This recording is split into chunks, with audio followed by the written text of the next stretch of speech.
Selamat bergabung di ibadah online Fresh Generation dan Excel Grace Community Center Makassar. Mari kita siapkan hati untuk memuji Tuhan, mendengarkan firman Tuhan, dan memberikan persembahan yang terbaik untuk Tuhan. Jika teman-teman merasa terberkati dari ibadah kami, teman-teman bisa like video ini dan subscribe channel Grace Community Center, dan jangan lupa loncengnya ya untuk mendapatkan updatean terbaru dari kami. Jika teman-teman juga membutuhkan dukungan doa dan konseling, teman-teman bisa menghubungi nomor WhatsApp yang tertera di layar, atau kalian juga bisa DM di akun Instagram Fresh Gen GCC dan Excel GCC. Selamat beribadah, Tuhan Yesus memberkati. Selamat sore teman-teman, saya percaya kita semua bersukacita hari ini, amin. Saya percaya juga kasih Tuhan selalu besar dalam hidupnya kita. Karena itu sebelum kita mulai ibadah online ini, mari kita satu dalam doa. Bapak, terima kasih Tuhan untuk sore hari ini. Terima kasih atas selawatan-Mu Tuhan. Sebentar lagi kami akan mulai ibadah kami Tuhan Yesus. Kiranya Kau yang hadir Tuhan dalam setiap kami Tuhan. Terima kasih Tuhan, di dalam nama Yesus. Haleluya. Amin.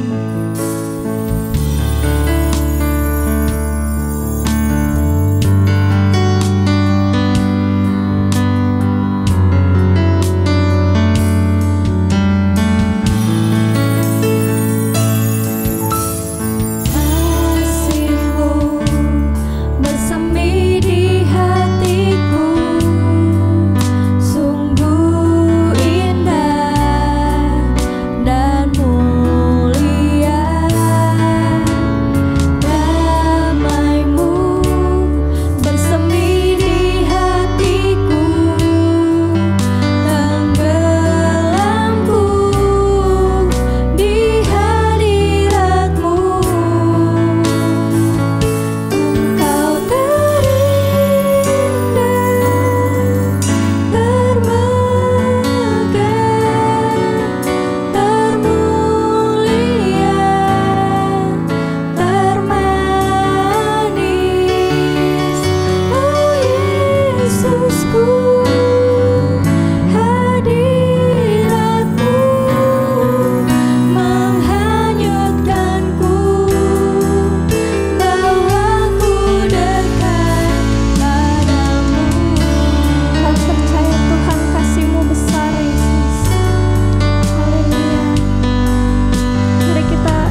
kami berada Tuhan.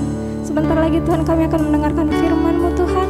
Kau yang buka telinga kami Tuhan, Kau buka hati kami Tuhan, sehingga apa yang kami dengar dapat kami lakukan Tuhan dalam kehidupan kami. Kau yang pakai pembicara-Mu lebih lagi Tuhan. Terima kasih Tuhan, di dalam nama Yesus, haleluya, amin. Halo teman-teman, sekarang kita akan memberikan persembahan. Untuk teman-teman yang ingin memberikan persembahan, kalian bisa memberikan persembahan melalui rekening gereja yang tertera di layar. Untuk itu, mari kita satu dalam doa. Bapa, kami bersyukur Tuhan atas berkat-Mu Tuhan sepanjang hari ini Tuhan. Sebentar lagi kami akan memberikan persembahan, Engkau yang memberkati persembahan kami, biar apa yang kami berikan bisa menjadi berkat bagi gereja kami. Terima kasih Bapak, ini doa kami berdoa dan mengucap syukur, haleluya, amin. Shalom sahabat pelajar dan sahabat Excel, kita akan sama-sama merenungi kebenaran firman Tuhan yang saya ambil di dalam Matius 5 ayatnya yang ke-38 sampai dengan ayatnya yang ke-48. Demikianlah firman Tuhan. Kamu telah mendengar firman, mata ganti mata, dan gigi ganti gigi. Tetapi aku berkata kepadamu, janganlah kamu melawan orang yang berbuat jahat kepadamu. Melainkan siapapun yang menampar pipi kananmu, berilah juga kepadanya pipi kirimu. Dan kepada orang yang hendak mengadukan engkau karena mengingini bajumu, serahkanlah juga jubahmu. Dan siapapun yang memaksa engkau berjalan sejauh 1 mil, berjalanlah bersama dia sejauh 2 mil. Berilah kepada orang yang meminta kepadamu, dan janganlah menolak orang yang mau meminjam daripadamu. Kamu telah mendengar firman, kasihilah sesama manusia dan bencilah musuhmu. Tetapi aku berkata kepadamu, kasihilah musuhmu dan berdoalah bagi mereka yang menganiaya kamu. Karena dengan demikian kamu menjadi anak-anak Bapamu yang di surga, yang menerbitkan matahari bagi orang yang jahat dan orang yang baik, dan menurunkan hujan bagi orang yang benar dan orang yang tidak benar. Apabila kamu mengasihi orang yang mengasihi kamu, apakah upahmu? Bukankah pemungut cukai juga berbuat demikian? Dan apabila kamu hanya memberi salam kepada saudara-saudaramu saja, apakah lebihnya daripada perbuatan orang lain? Bukankah orang yang tidak mengenal Allah pun berbuat demikian? Karena itu haruslah kamu sempurna, sama seperti Bapamu yang di surga adalah sempurna. Sahabat pelajar dan sahabat Excel yang dikasihi oleh Tuhan, saya punya seorang saudara sepupu. Dia sangat gemar melakukan siaran langsung di Facebook, bahkan dia sedikit-sedikit selalu membuat IG story. Dan kami, saudara-saudara yang lain, seringkali mengomentari siaran langsungnya dan IG story tersebut. Kami seringkali mengomentari, bahkan di dalam komentar-komentar kami sering melihat hal-hal yang sedikit negatif. Ya, jadi kita mengomentari dengan maksud bercanda, bukan sungguh-sungguh untuk menghina atau benar-benar mengejek saudara sepupu kami. Kami hanya sekedar bercanda. Kadang-kadang kami ketika kami melihat, kita katakan bajunya kurang bagus lah, gayanya kurang bagus lah, dan seringkali kami mengkomentari hal-hal yang demikian ketika dia siaran langsung ataupun membuat IG story. Dan sepupu kami ini tahu bahwa itu adalah canda. Sehingga dia kadang-kadang membalas candaan itu dengan berkata, inilah para haters saya. Sahabat pelajar dan sahabat muda yang dikasihi oleh Tuhan, hari ini kita akan sama-sama membahas kebenaran firman Tuhan atau renungan firman Tuhan yang saya beri tema haters. Kata haters ini memang pasti sangat familiar di telinga sahabat pelajar dan sahabat Excel yang dikasihi oleh Tuhan. Haters atau hater merupakan kata dari bahasa Inggris. Saya tahu anak-anak pelajar dan Excel pasti mengetahui akan hal ini. Yang memiliki arti pembenci atau orang yang tidak suka dengan sesuatu orang lain. Jadi haters adalah Pembenci artinya pembenci atau orang yang tidak suka dengan sesuatu yang orang lain kerjakan. Dengan kata lain digunakan untuk mendeskripsikan tingkah laku seseorang, wataknya mungkin, ataupun aktivitas seseorang kepada suatu individu. Biasa juga kepada seorang individu yang dirasa memiliki kemampuan yang lebih dibandingkan dengan orang yang menjadi hatersnya. Jadi seperti yang tadi saya katakan bahwa ketika sepupu saya ini siaran langsung, kita biasa mengomentari ya. Karena kita jarang melakukan siaran langsung. Bahkan mungkin juga tidak tahu melakukan siaran langsung. Seperti itu, sahabat pelajar dikasih oleh Tuhan. Jadi dapat disimpulkan bahwa haters adalah orang yang mempunyai rasa tidak suka yang kuat atau permusuhan terhadap orang lain. Sama sekali tidak sopan terhadap orang yang dibencinya. Jadi haters ini ketika kita berbicara tentang haters atau pembenci, orang ini membenci apapun yang dikerjakan, apapun yang dilakukan oleh orang yang menjadi objek yang dibencinya. Jadi ketika para haters melihat orang ini, apapun yang dikerjakan ya akan dikomentari dengan komentar-komentar yang negatif karena saking dibencinya. Sahabat pelajar dan sahabat Excel yang dikasih oleh Tuhan, di dalam kehidupan kita sehari-hari yang kita jalani, selalu saja ada pembenci di sekitar kita, bukan? Baik di dunia nyata ataupun di dunia maya tentunya. Tidak jarang makian, ejekan, dan segala hal yang buruk dilontarkan kepada sesuatu yang dibencinya. Mungkin kita pernah mengalami hal yang demikian. Ada orang-orang di sekitar kita yang membenci kita dan selalu memberikan tanggapan-tanggapan yang negatif yang sifatnya mengejek segala hal-hal yang buruk dilontarkan kepada kita karena kita dibencinya. Benci akan sesuatu itu wajar, tetapi kalau menjadi berlebihan itu sangat-sangat berbahaya. Bisa mendatangkan hal-hal yang tidak baik bagi diri kita sendiri. Sahabat pelajar dan sahabat Excel, apa enaknya menjadi seorang pembenci? Mungkin itu terlintas dalam pikiran kita sebagai anak-anak Tuhan yang melihat para haters baik dalam dunia nyata maupun di dalam dunia maya.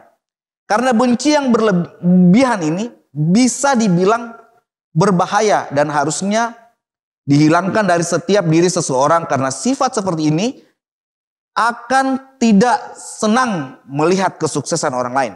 Ya, dia tidak senang melihat kesuksesan orang lain. Selain itu para pembenci biasanya bukan hanya menyerang orang yang dibencinya semata-mata, tetapi terkadang akhirnya menyerang keluarganya, kena imbas kebencian dengan hujatan dan makian yang dilontarkan. Para haters ini sudah ada sejak dulu. Jadi sahabat pelajar dan sahabat Excel yang dikasih oleh Tuhan, ternyata para haters ini sudah ada sejak pada dulu. Bahkan pada zaman Tuhan Yesus, para haters ini sudah ada. Bahkan Tuhan Yesus sendiri menjadi korban dari para haters. Tetapi apa yang dilakukan Tuhan Yesus terhadap hatersnya? Yesus menerapkan yang namanya hukum kasih. Yesus menerapkan hukum kasih kepada para hatersnya. Mengapa Tuhan Yesus menjadi korban haters? Sahabat pelajar dan sahabat Excel, mungkin kita bisa melihat di dalam kehidupan kita kadang-kadang apakah kita ini adalah korban haters atau kitalah para haters, tergolong dalam golongan para haters. Mengapa Tuhan Yesus menjadi korban haters pada masa itu, pada saat itu? Karena para imam dan orang-orang Farisi merasa terancam. Oleh karena kehadiran Yesus, Yesus memiliki kelebihan yang luar biasa. Hikmat, pengetahuan akan Allah yang luar biasa, sehingga para imam pernah dibuat terkagum-kagum ketika Yesus berusia 12 tahun. Yesus pergi ke bait Allah, dan Yesus berbicara tentang Allah. Dan para imam terkagum akan hikmat yang Yesus miliki. Pengetahuannya tentang Allah, tentang kebenaran itu. Sehingga para imam merasa terkagum. Tuhan Yesus datang membawa mujizat-mujizat yang luar biasa. Tuhan Yesus melakukan hal-hal yang menolong orang lain. Tuhan Yesus menyentuh kaum yang terlupakan. yang miskin, yang sakit. Sehingga Tuhan Yesus mempunyai fans yang begitu banyak. Hal ini menimbulkan ketakutan bagi para imam dan orang-orang Farisi pada saat itu. Karena Yesus memiliki pengikut yang makin hari makin bertambah banyak. Namun Yesus melakukan apa yang dikatakan. Dikatakannya, dia datang untuk menggenapi hukum Tuhan, hukum Taurat, dengan memberikan hukum kasih. Seperti yang terdapat dalam Matius 5 ayat 38 sampai 48 yang telah kita baca di awal tadi. Bahwa Tuhan datang, Tuhan ingin menerapkan kepada kita, yaitu mengajarkan kepada kita tentang hukum kasih.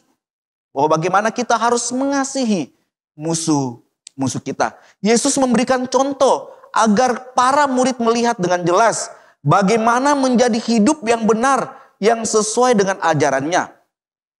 Jadi Yesus mengutip penafsiran-penafsiran bahwa sangat keliru ketika kita hanya mata ganti mata, gigi ganti gigi.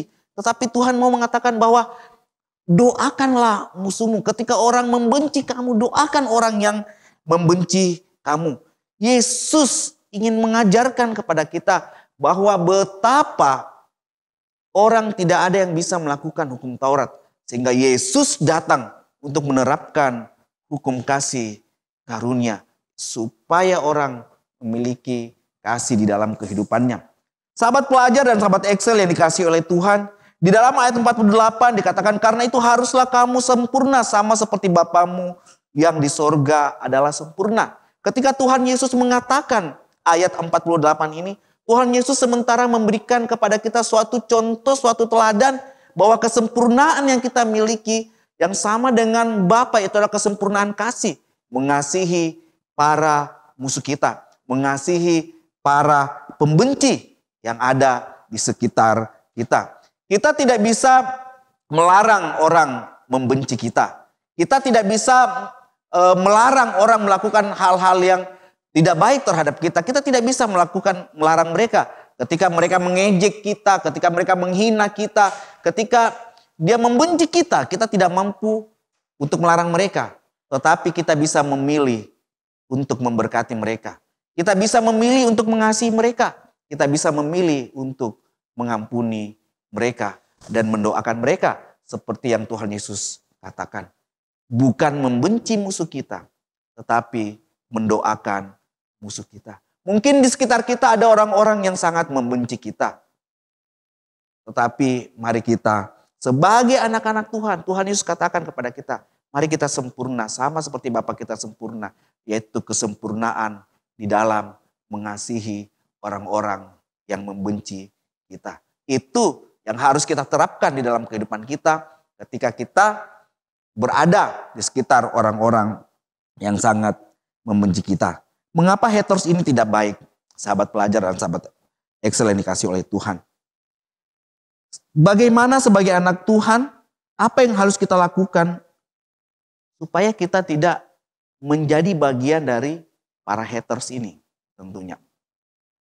Hal yang pertama, mengapa haters itu sangat tidak baik? Karena haters adalah kebencian yang dapat menular.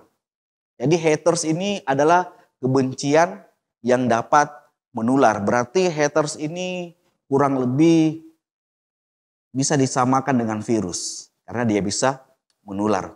Bahkan lebih parah dari virus corona. Jadi haters ini dapat menular. Kebencian ini dapat menular. Mari sama-sama kita lihat dalam firman Tuhan. Dalam Matius 27. Apa yang dikatakan dalam Matius 27. Matius 27 ayat yang ke-15 sampai dengan ayatnya yang ke-20. Firman Tuhan berkata demikian. Telah menjadi kebiasaan bagi wali negeri untuk membebaskan satu orang hukuman pada tiap-tiap hari raya. Itu tiap hari raya itu atas pilihan orang banyak. Dan pada waktu itu ada dalam penjara seorang yang terkenal kejahatannya yang bernama Yesus Barnabas. Karena mereka sudah berkumpul di sana, Pilatus berkata kepada mereka, "Siapa yang kamu kehendaki kubebaskan bagimu?" Yesus Barnabas atau Yesus yang disebut Kristus? Ia memang mengetahui bahwa mereka telah menyerahkan Yesus karena dengki. Ketika Pilatus sedang duduk di kursi pengadilan, istrinya mengirim pesan kepadanya.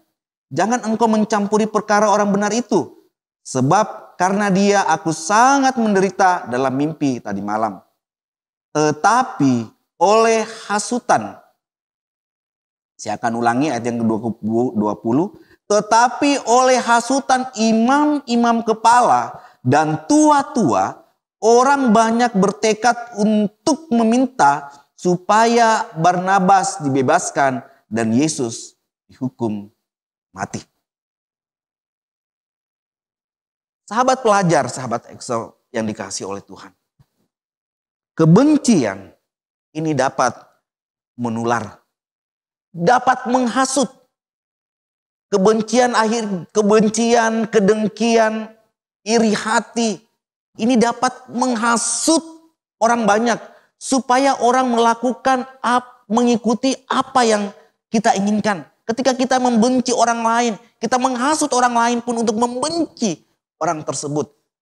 Didasari oleh karena kedengkian dan iri hati.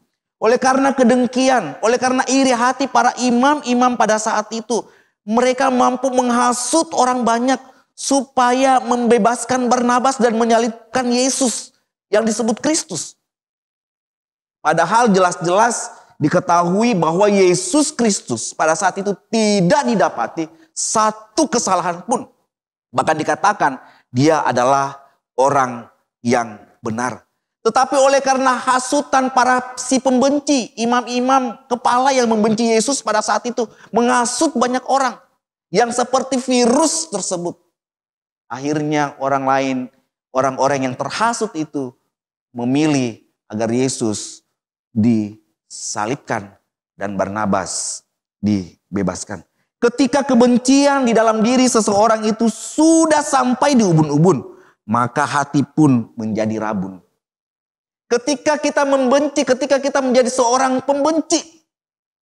Sahabat pelajar dan sahabat Excel, mengapa sangat tidak baik menjadi haters? Karena ketika kita sudah menjadi seorang pembenci, kebencian kita sudah sampai di ubun-ubun kepala kita yang mengganggu pikiran kita, yang mengganggu konsentrasi kita.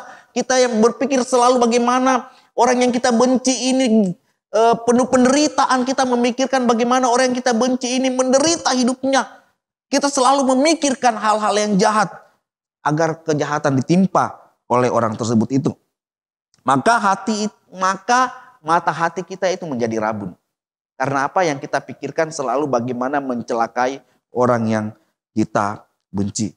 Kebenaran menjadi tertimbun di dalam hati kita. Ketika hati dan pikiran kita dipenuhi dengan kebencian, maka kebenaran firman Tuhan dalam hati kita itu akan tertimbun. Kita tidak mampu lagi melihat kebenaran firman Tuhan secara benar di dalam kehidupan kita. Ketika hati kita sudah rabun dan kebenaran tertimbun, maka yang ada menjadi penyebar racun. Jadi kita menjadi penyebar racun. Sahabat pelajar dan sahabat Excel yang dikasihi oleh Tuhan, saya punya seorang teman yang bercerita bahwa temannya ini sangat dibenci oleh rekan-rekannya yang lain. Sehingga suatu ketika terjadi korslet listrik dan orang yang dibenci ini tidak ada dalam ruangannya. Apa yang terjadi? Orang yang tidak melakukan apa-apa, orang yang tidak bersalah menjadi dipersalahkan. Teman saya ini dikatakan karena dia menyalakan AC berhari-hari dalam ruangannya, sehingga terjadilah korslet. Padahal korslet terjadi oleh karena ada kesalahan di ruangan orang yang menuduh orang yang menyalakan AC berhari-hari. Ternyata diselidiki, kalau dicek per cek, ternyata ruangan itu memang benar-benar semua dalam waktu ditinggalkan dalam keadaan mati, AC mati, lampu mati, dan semua mati. Bukti itu karena didapati bahwa kering. Tempat pembuangan air AC itu kering sama sekali. Artinya memang benar-benar AC tidak menyala pada saat itu. Tetapi karena kebencian orang di samping kantornya itu, di samping ruangannya itu, menuduh dia oleh karena dialah, maka terjadi korslet itu. Ketika kebencian ada di dalam hati dan pikiran kita, kita mampu menuduh orang lain, walaupun orang lain itu tidak melakukan hal yang seperti kita kerjakan. Karena kebencian itu seperti racun. Oleh karena itu, sahabat pelajar dan sahabat Excel yang dikasih oleh Tuhan, jangan menjadi haters. Jangan menjadi pembenci. Yang kedua, haters adalah tindakan yang tidak bisa membedakan baik dan yang buruk. Ketika kebencian itu telah merasuki jiwa kita, maka kita akan mati-matian mencari celah untuk mencelakai orang yang kita benci. Ketika kita sudah sangat membenci, kita akan mati-matian cari celah, cari kesalahan orang ini. Apapun yang dibilang, oh ini kesalahan, kita harus cari kesalahannya. Masih ingat cerita tentang Daniel? Daniel dikatakan orang yang tidak terdapati cacat celah di dalam kehidupannya. Tapi orang-orang membenci Daniel pada saat itu mencari celah.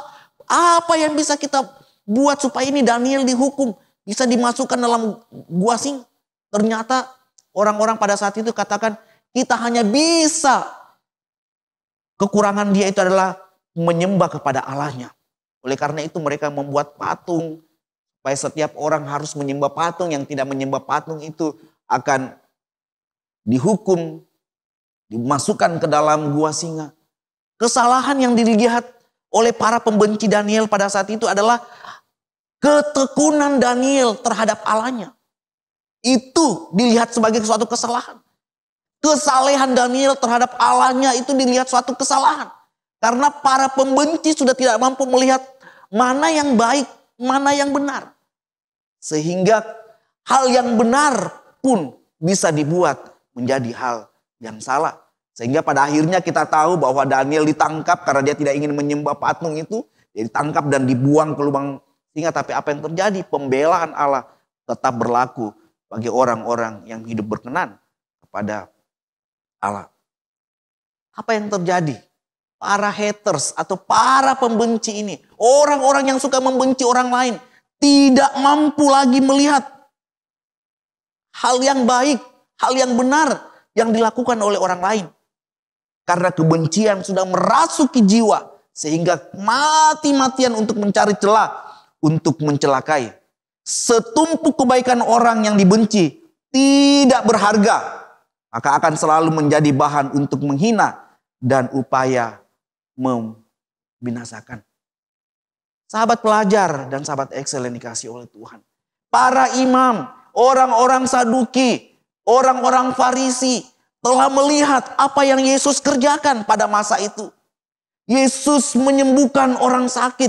Yesus mengusir setan-setan. Yesus menyentuh kaum-kaum yang tidak tersentuh. Yesus memberi makan 5.000 orang. Yesus selalu melakukan hal-hal yang baik. Banyak kebaikan-kebaikan yang dikerjakan oleh Yesus pada saat itu. Tetapi semua itu tidak mampu dilihat oleh para imam dan orang Farisi, orang Saduki pada masa itu. Mereka sudah tidak mampu melihat kebaikan yang Tuhan Yesus kerjakan, yang Tuhan Yesus lakukan bagi orang-orang pada masa itu. Karena kebencian mereka sudah merasuki di dalam jiwa mereka. Kebencian itu sudah sangat-sangat meracuni kehidupan mereka. Sehingga yang mereka cari adalah kejelekannya. Apapun yang Tuhan Yesus kerjakan pada saat itu selalu tidak baik di mata para imam pada saat itu. Di dalam Matius 26 ayat yang 3 dan keempat firman Tuhan berbunyi demikian. Pada waktu itu berkumpullah imam-imam kepala dan tua-tua bangsa Yahudi di istana imam besar yang bernama Kayafas. Dan mereka menundingkan suatu rencana untuk menangkap Yesus dengan tipu muslihat dan untuk membunuh dia. Merancangkan. Orang yang dirasuk dengan kebencian akan selalu merancangkan sesuatu yang jahat. Tidak mampu lagi melihat setumpuk kebaikan yang dilakukan oleh orang lain. Para imam tidak mampu melihat kebaikan, kebaikan hati Tuhan Yesus pada saat itu terhadap masyarakat di waktu itu. Para imam tidak mampu melihat kebaikan Tuhan Yesus pada saat itu menyembuhkan banyak orang yang sakit, memulihkan orang yang kerasukan. Mereka tidak melihat semua kebaikan-kebaikan yang dilakukan oleh Tuhan Yesus, tetapi mereka melihat semuanya itu salah dan mereka merancangkan kejahatan untuk membinasakan Yesus. Menjadi pembenci sangat tidak baik, sahabat pelajar dan sahabat Excel.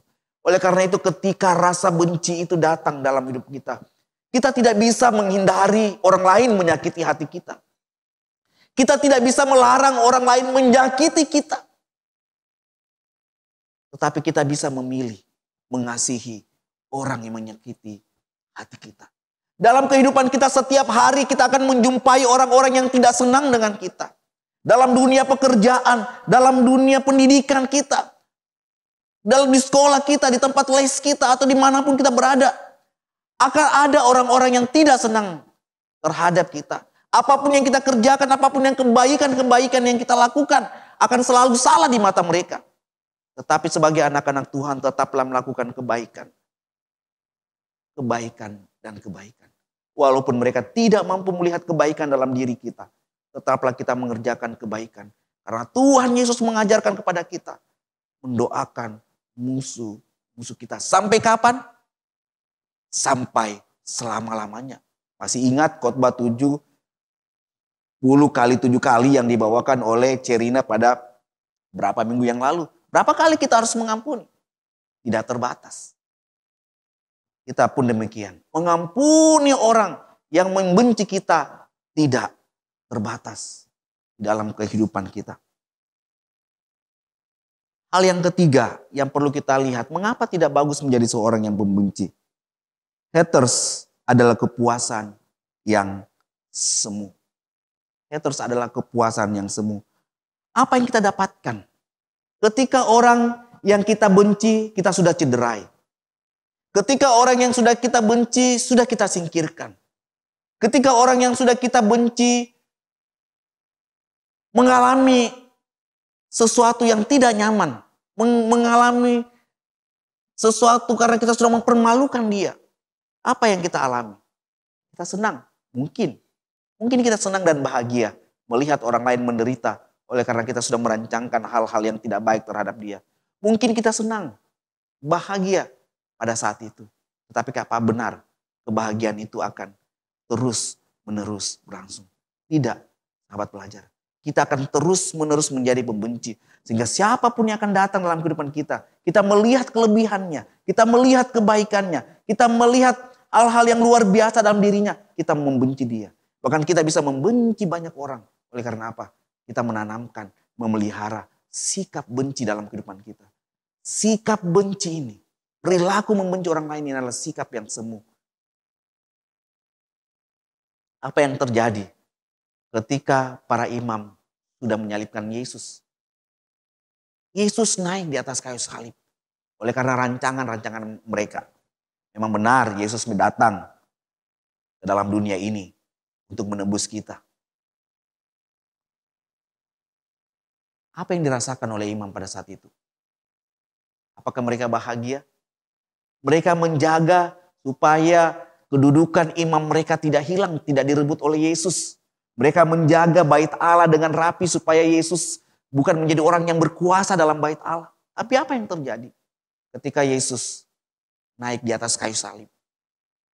Karena mereka sudah merancangkan kematian Yesus. Apa yang terjadi? Tabir bait Allah terbelah dua. Gempa bumi dan merusak bait Allah itu. Bait Allah yang secara bangunan itu dirusak oleh gempa bumi. Apa yang mereka pertahankan, apa yang mereka banggakan, akhirnya pun dirusak. Tinggallah penyesalan. Bahkan sebagian orang-orang yang menyalibkan Yesus berkata, benar, sesungguhnya dia adalah anak Allah. Sahabat pelajar dan sahabat Excel yang dikasihi oleh Tuhan. Mari kita berhenti menjadi seorang pembenci. Ketika rasa benci, rasa dendam merasuki dalam hati kita, kita datang kepada Tuhan. Kita minta kepada Tuhan supaya Tuhan memberikan kita hati yang penuh dengan belas kasihan. Hati yang mengasihi orang lain. Bahkan ketika kita dibenci, kita pun berdoa bagi orang yang membenci kita. Jangan membalas kejahatan dengan kejahatan, tetapi balaslah kejahatan dengan kebaikan. Terus mendoakan orang yang membuat jahat kepada kita. Terus berdoa terhadap orang-orang yang membenci kita dalam kehidupan kita. Sahabat pelajar dan sahabat Excel yang dikasihi oleh Tuhan. Jangan menjadi pembenci. Tetapi mari kita menjadi pembawa damai. Firman Tuhan dalam khotbah di bukit, Tuhan Yesus berkata, berbahagialah orang yang membawa damai. Karena mereka disebut dengan sebagai anak-anak Allah. Jauhi sikap seorang haters di dalam diri kita. Tetapi mari kita memiliki sikap yang membawa damai di tengah-tengah kehidupan kita. Karena kita adalah anak-anak Allah yang dikirim ke dunia ini untuk membawa damai bagi dunia ini. Puji Tuhan. Tuhan Yesus memberkati. Mari kita tundukkan kepala, kita berdoa. Bapa dalam surga, kami datang di hadapan-Mu Tuhan. Kami berdoa Tuhan, tolong ampuni kami. Ketika hati kami mulai diracuni oleh sikap membenci orang lain. Ketika hati kami dirasuki rasa dendam, rasa tidak senang terhadap orang lain. Ampuni kami, sucikan, kuduskan kami. Kami mau Tuhan menjadi orang-orang yang sempurna di dalam kasih Kristus. Kami tahu Tuhan bahwa Engkau menuntut kami sempurna seperti Engkau sempurna dalam hal mengasihi orang lain. Oleh karena itu Tuhan, ampuni kami ketika kami membenci saudara kami. Ketika rasa benci, rasa dendam ada dalam hati kami. Ampuni kami Tuhan. Dan jadikan kami, berikan kemampuan kepada kami melalui kuasa Roh Kudus-Mu. Menjadi orang-orang yang membawa damai. Karena kami adalah anak-anak Allah. Terima kasih Tuhan Yesus. Dalam nama Tuhan Yesus Kristus kami berdoa dan mengucap syukur. Haleluya. Amin. Selamat hari Minggu. Tuhan Yesus memberkati.